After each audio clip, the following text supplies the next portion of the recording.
So subject to any questions, I wanted to have a little bit of time for questions, if there are any, but I know that you have a tough job to do, but I do think if we can work together, obviously our interests are going to be divergent often, but I think, generally if the goal is to reduce recidivism, to help your client, and that's something that we can work on through diversion, then I think it's a good thing to work together to try to achieve that. And that's all I had to say.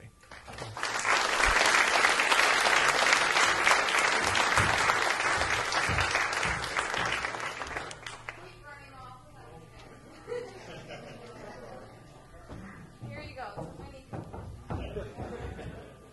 very much.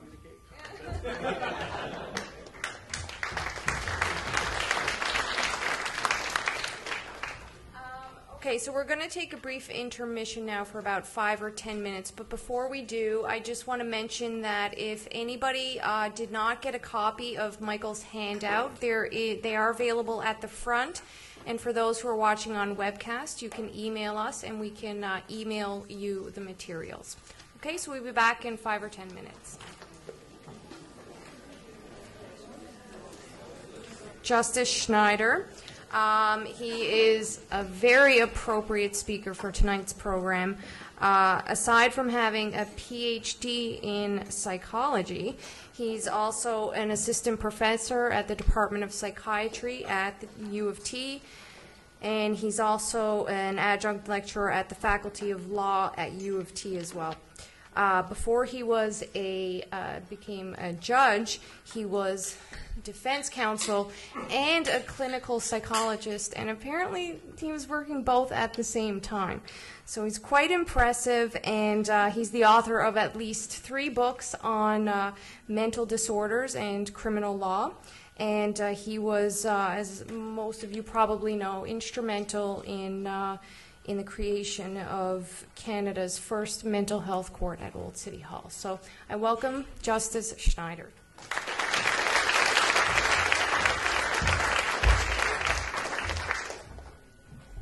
Well, thank you very much for that. I'm going to make the same apology right up front that Ted made. I thought this was for young lawyers, and I look around the room and I see Danny Kafitz. I was born the year Danny was called to the bar. So my apologies, because I see some gray hair around here. My remarks are directed principally toward young lawyers, and I'm going to watch my time, unlike Kelly. I was asked to talk about both sentencing considerations as well as NCR, when and how to raise the issue. And so over the last few days, I've made a bunch of points that I wanted to impart. They're sometimes in no particular order, but I'll try to put some sort of a flow to it. I just say at the outset that sentencing, and I'm sure you hear this at every conference you go to, is so important, particularly when you realize that 90% of criminal matters resolve by way of a guilty plea. It's sometimes amazing to me the apparent lack of thought that's been put into sentencing submissions. That's just a generic comment about sentencing in general. But on to the mentally ill accused. And I see this often in 112 court, not so much when I'm in 102 court. When people are in 102, mental disorder is alive and right up front. But in 112 court, where general, or 117, where general pleas are going through, my comment there is don't sleep through the presence of mental illness. Often, it's obvious to me that there's something going on there, something driving the offense that's before the court. And of course, I view the whole thing as a party-driven process and keep my mouth shut. But it's clear enough that there are probably issues that could have been raised to the client's benefit in mitigation at the plea process. So my advice would be, trite as it might seem, interview your client carefully to see if there's any suggestion that a mental illness may be present.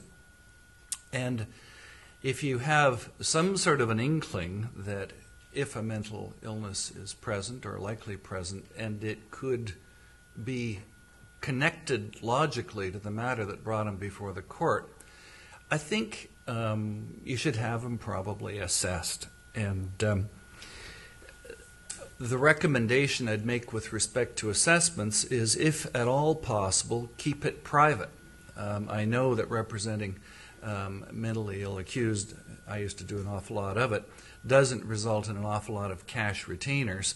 But it used to be the case, and I don't know whether it still is, that it was fairly straightforward getting a disbursement authorization through legal aid to get a private assessment. Yeah, tougher. Okay. Well, if you can swing that, of course, it's better, because you can, of course, contain the results of the assessment. Whereas if you get a court-ordered assessment, it's quick and dirty, but of course. And the other thing I didn't know was there was going to be Crown attorneys here, and so I geared my remarks principally toward the defense bar, but that's good. I have some here that might be of assistance to the Crowns as well. But clearly, if you can contain the contents of a report from a defense perspective, that's better. Obviously, most assessments, though, having said that, are made by way of a court order. And under 672.11, two of the conspicuous missing heads are sentencing and judicial interim release. So in Ontario, we're fortunate enough to have provisions in the Mental Health Act which augment those criminal code provisions, but we're unfortunate enough to have a resource shortage on the hospital bed side of things. So it's more and more difficult to get these assessments under the Mental Health Act under sections either 21 or 22 for out or in custody people.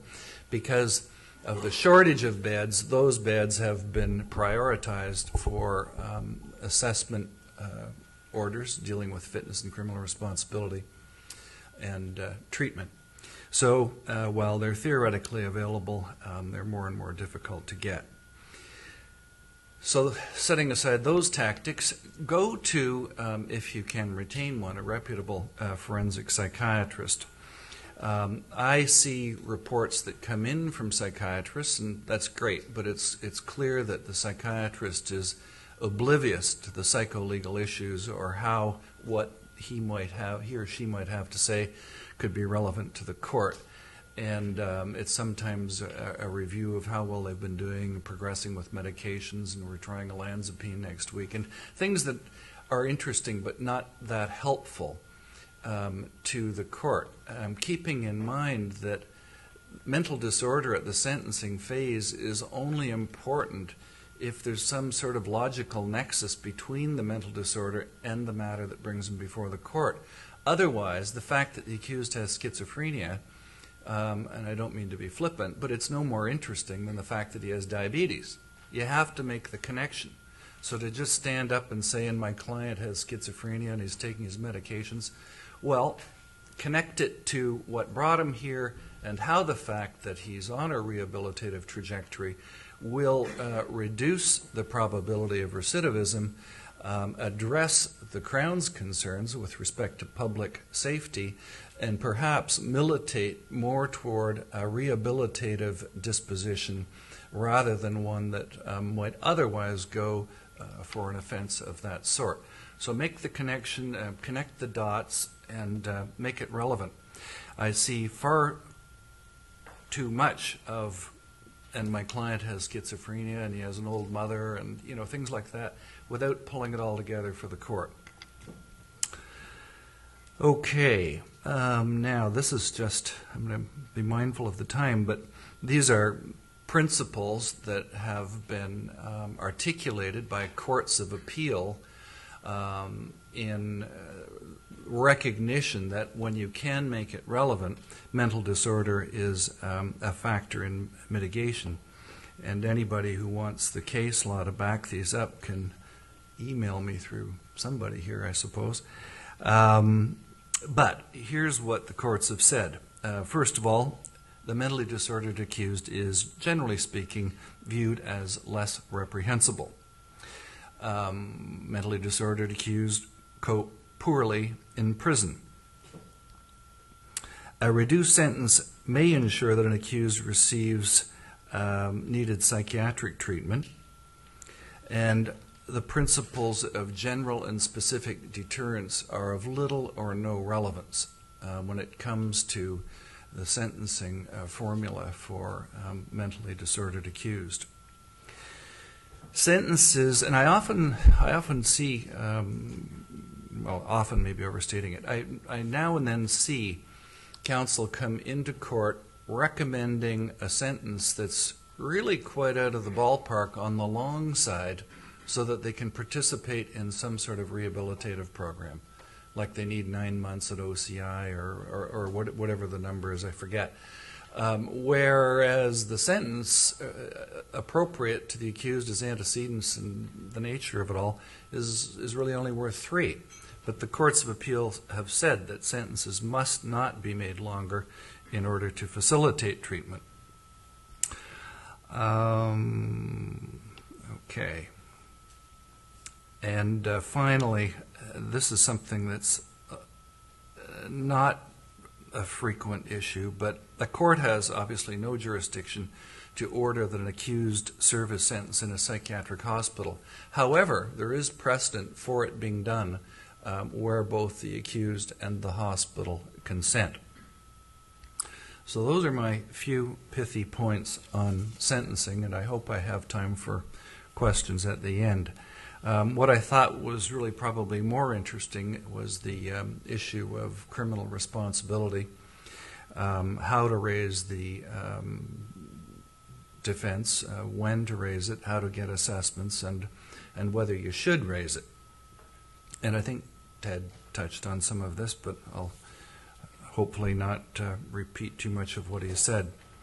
As is the case with any defense, a defense of not criminally responsible on account of mental disorder, used to be not guilty by reason of insanity, can be raised or engaged by the defense at any stage in the proceedings. The accused can build it into cross-examination during the Crown's case in chief. Or, alternatively, they can wait until the Crown could otherwise ask that a conviction be raised and then bring on the defense at that juncture.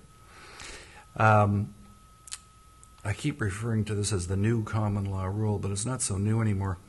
The Supreme Court of Canada in Swain recognized this with the so-called bifurcated trial, where the first half of the trial goes to the whodunit part and the getting to the finding of guilt part, and the second phase of the trial consists of the defense of NCR, only if the Crown can take the court to the point where a conviction could be sought.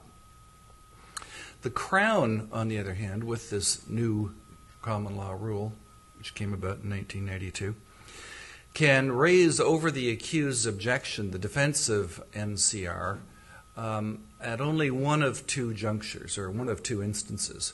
The first is when the accused, during the course of his defense, puts his mental state at the relevant time in issue, or at that point where they could otherwise ask for a conviction to be registered.